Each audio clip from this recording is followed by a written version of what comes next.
Mediante este video presentaremos lo que corresponde al sistema fonador. En primer lugar, como una breve introducción, el sistema fonador es aquel encargado de generar y producir la voz y diversos sonidos también que se producen mediante este sistema. Además de eso, es el encargado de generar el canto y ciertas técnicas vocales específicas. Y esto es realizado por una serie de órganos, los cuales serán presentados a continuación con una breve ubicación, descripción y la función correspondiente al sistema fonador principalmente.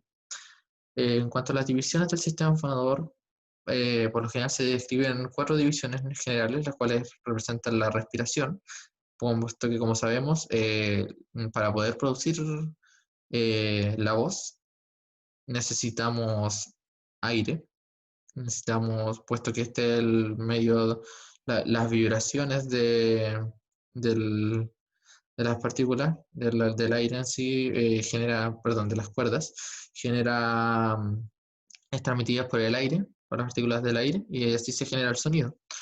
La fonación, que va a ser la zona donde se va a comenzar a producir el sonido mediante la vibración de las cuerdas vocales. La resonancia, mediante la morfología de ciertos órganos, con los cuales empezaremos a producir el timbre. Y después, por último, la articulación del sonido, en donde empezaremos a generar los fonemas. Para empezar con la breve descripción de uno de los encargados del sistema de producir la primera parte de la respiración, tenemos primero que nada el diafragma, el cual corresponde al principal músculo respiratorio, el cual, como podemos ver en esta zona, se ubica a la altura de las costillas flotantes, como podemos ver acá, y se extiende de forma radial hacia el centro tendinoso que se encuentra al fondo, en esta zona, justo al medio. Tiene forma de dos cúpulas unidas, una a cada lado, más que nada presente por la morfología del pulmón. Además de eso, podemos describir que se encuentra normalmente en la altura del quinto espacio intercostal y puede extenderse hasta llegar al tercer espacio intercostal, puesto que avanza de 3 a 5 centímetros aproximadamente. Tiene como función principal el ayudar al proceso de la respiración, como habíamos mencionado, mediante la contracción del músculo y relajación de sus fibras, puesto que cuando se genera la contracción, las cúpulas bajan, como se está viendo, y dan más espacio para que el pulmón se expanda, como se está viendo en la imagen. Además de eso, esto genera, como se ve en la última imagen, que exista una presión negativa dentro del tórax, lo cual va a generar que el aire ingrese hacia nosotros y mediante la relajación del músculo, el aire vuelva a salir. Esto también se hace en ayuda de los músculos intercostales, los cuales son importantes mencionarlo. Y básicamente la relajación pasiva será la que produzca la exhalación del aire.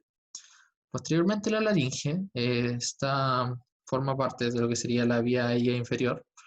Está ubicada de forma superior a la tráquea y inferior a lo que sería la faringe. La verdad es que está levemente anterior en la porción más inferior de la faringe y al hueso yoides, inferior al hueso yoides. Con este último se une mediante unas fibras flexibles que posee, y además de eso se sostiene mediante una serie de cartílagos que se encuentran. Y además de eso, cabe destacar que tiene una forma de un cilindro hueco por el cual va a pasar el aire. Y está compuesto también por una serie de cartílagos impares y una serie de cartílagos pares, como podemos ver en esta zona. ¿Se dan cuenta? Es compuesto por una serie de cartílagos. También es importante destacar que en esta zona se encuentran las cuerdas vocales superiores e inferiores, las cuales también describiremos particularmente más adelante. Cabe destacar también que su función principal es ayudar a retener el aire cuando se cierran las válvulas de la laringe cervical, que es la zona más superior. Además de eso, es sumamente importante debido a su contenido, ya que en esta zona es donde se encuentran las cuerdas vocales y es este órgano uno de los pasos del aire donde se va a producir la voz. Es en esta zona donde se producirá la fonación, principalmente el proceso de la fonación. Como habíamos descrito, las cuerdas vocales, eh, disculpa, será en este lugar donde veremos las cuerdas vocales, las cuales son en sí una serie de repliegues membranosos, a los cuales actualmente se les llama más que nada repliegues vocales, o al menos así se encuentra en la bibliografía. Esto puesto que el término cuerdas vocales mm, se les tiende a llamar así más que nada por el tema de su asimilación a las cuerdas, por ejemplo, de los instrumentos, claro, instrumentos de cuerda, valga la redundancia, debido a que su vibración es la que produce el sonido. Estos se ubican dentro de la laringe, como habíamos descrito, se encuentran superior a la tráquea y estos se unen posteriormente a los cartílagos aritenoides, que es una parte de los cartílagos de la laringe, y de manera anterior al cartílago tiroides, que es el cartílago que podemos ver acá en esta imagen que se encuentra de forma anterior. Además de eso, cabe destacar que, como habíamos dicho antes, son 4 repliegues en sí, de los cuales son 2 inferiores y 2 superiores. Serán los inferiores los cuales se van a encargar en sí de generar la voz. En esta imagen podemos ver lo que corresponde a perdón, las cuerdas vocales. Y como habíamos descrito, las vibraciones de las cuerdas vocales serán las que van a producir el sonido, al igual que como se ven los instrumentos de cuerda. Esta zona va a ser la zona clave y además de eso variará dependiendo de la edad y del sexo de la persona. Esto es sumamente importante porque esto va a generar que nuestra voz sea más aguda o más grave. Por ejemplo, en el caso de el hombre, en cuanto a la comparación con la mujer, este tiende a tener una voz mucho más grave, al igual que el cuanto a la edad es importante, porque si nos damos cuenta, los niños tienen una voz mucho más aguda que va madurando con el tiempo. Esto es debido al tamaño de las cuerdas vocales y el tamaño también de la laringe, ya que a menor tamaño, más aguda será la voz. Al elongar y relajar las cuerdas vocales es cuando se producen estas notas más graves. En cambio, para describirlo, cuando tenemos una mayor tensión en las cuerdas, se generarán sonidos más agudos. Lo que vemos acá en esta zona corresponde a las cuerdas vocales, que son las membranas, estos repliegues membranosos que habíamos nombrado. La glotis corresponde a una zona de la laringe, la cual es básicamente la zona que está limitada por las cuerdas vocales. Esta se puede agrandar o bien se puede achicar y permitir un mayor o menor paso de aire respectivamente. Básicamente lo que estamos hablando es que esta zona que está delimitada por las cuerdas vocales corresponde a la glotis y es la apertura y la modificación del espacio de esta zona, la cual generará el tono y los sonidos de la voz. O sea, vamos a determinar también acá el tono en cuanto a si es más grave o más agudo. Y también, como habíamos escrito antes, corresponde esta zona más que nada a la fonación. La epiglotis, en cambio, corresponde a, a un cartílago con forma de hoja. Bueno, se le tiende a escribir con forma de hoja, que nada, viéndolo desde una vista frontal, el cual se une a la cara posterior del cartílago tiroides que habíamos mencionado antes, que vimos en delante, justamente en su ángulo. Y es uno de los 3 cartílagos impares que forman a la laringe. La función principalmente es que se abre para permitir el paso del aire durante la respiración y además de eso se cierra para permitir la fonación. El paso de alimentos al esófago durante la deglución también está delimitado por esto. Y el atrapamiento del aire en los pulmones en ciertas actividades específicas, como son, por ejemplo, el realizar grandes fuerzas o también la defecación. Posteriormente vamos a escribir también la boca. En esta zona básicamente se empieza a producir los últimos dos pasos que habíamos descrito anteriormente, eh, donde vamos a ver que la boca en sí corresponde a lo que sería la cavidad oral, por la cual se ingieren alimentos y bueno, como por cultura general se sabe, se ubica en la zona más inferior de la cara y se compone por diversas partes tanto blandas como partes duras.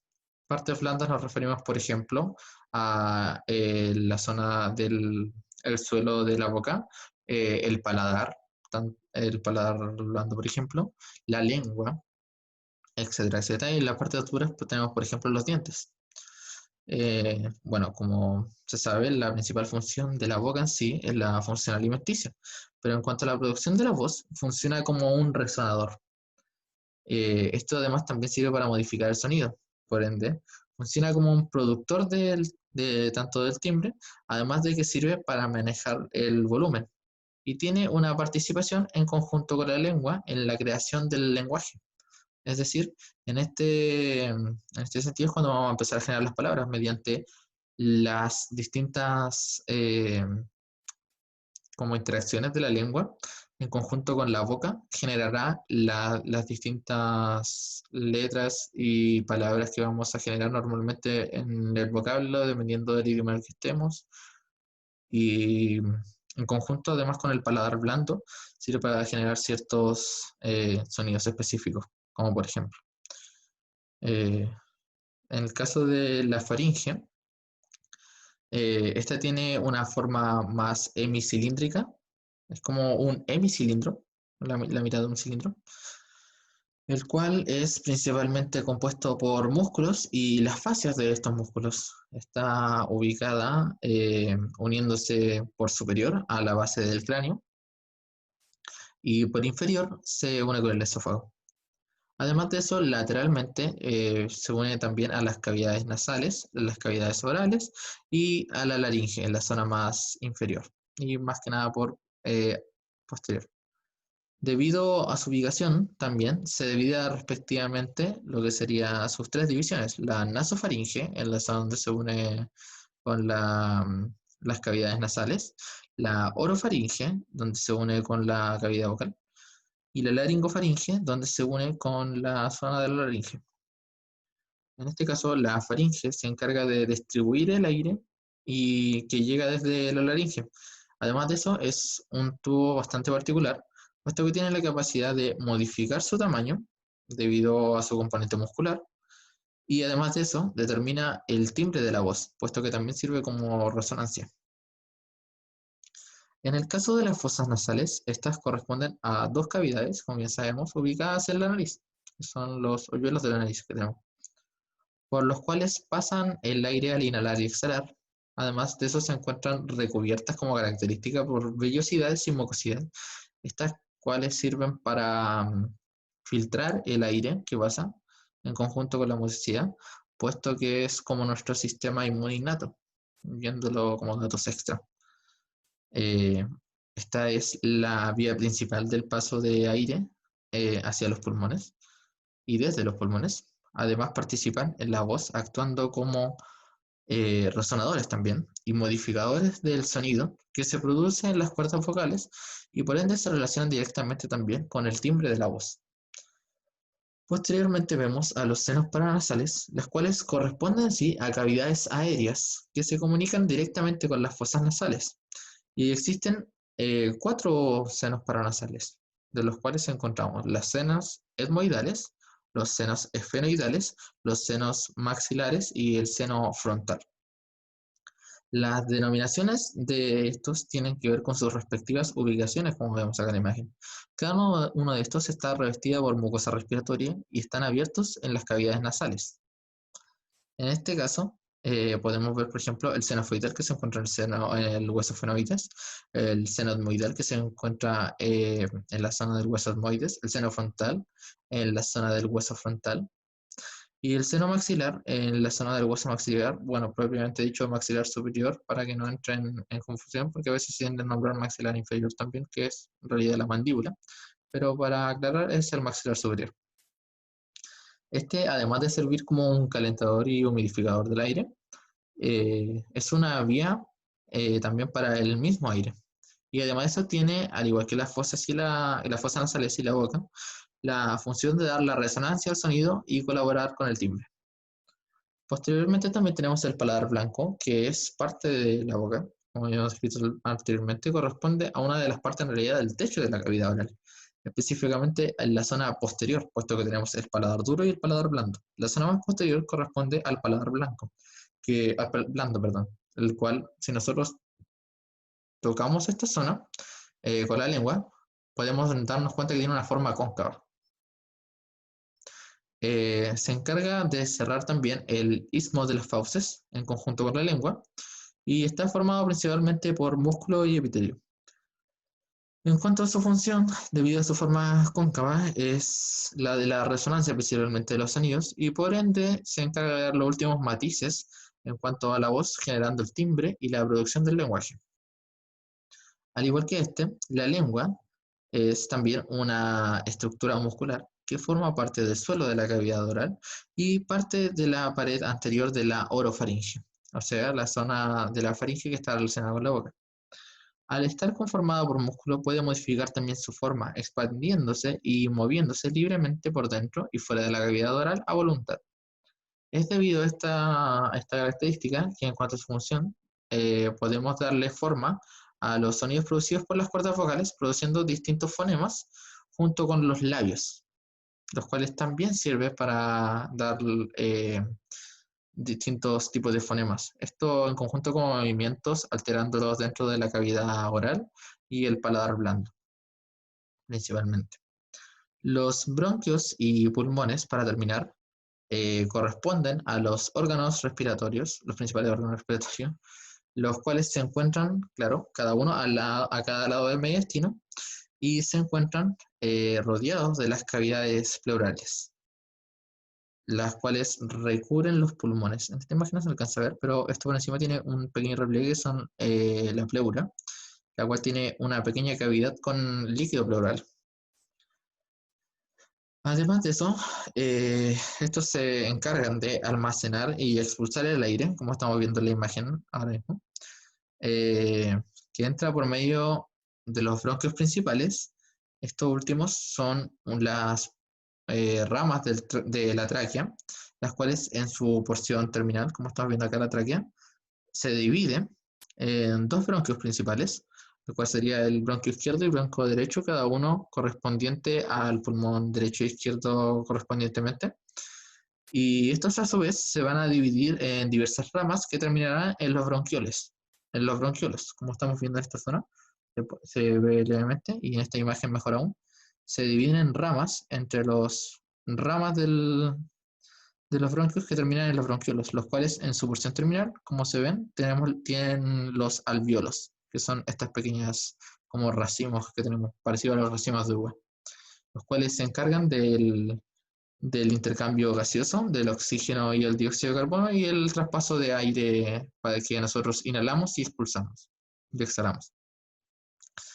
Esto tiene como función principal, como ya vimos, el inhalar y exhalar el aire correspondiente con el cual vamos a producir la voz, y además de eso el intercambio gaseoso ayuda a intercambiar tanto el dióxido de carbono proveniente de los sistemas del resto de los órganos del sistema fonador y del organismo en general, así como para ingresar el oxígeno. Por lo tanto también tiene una función de metabolismo de estos mismos órganos.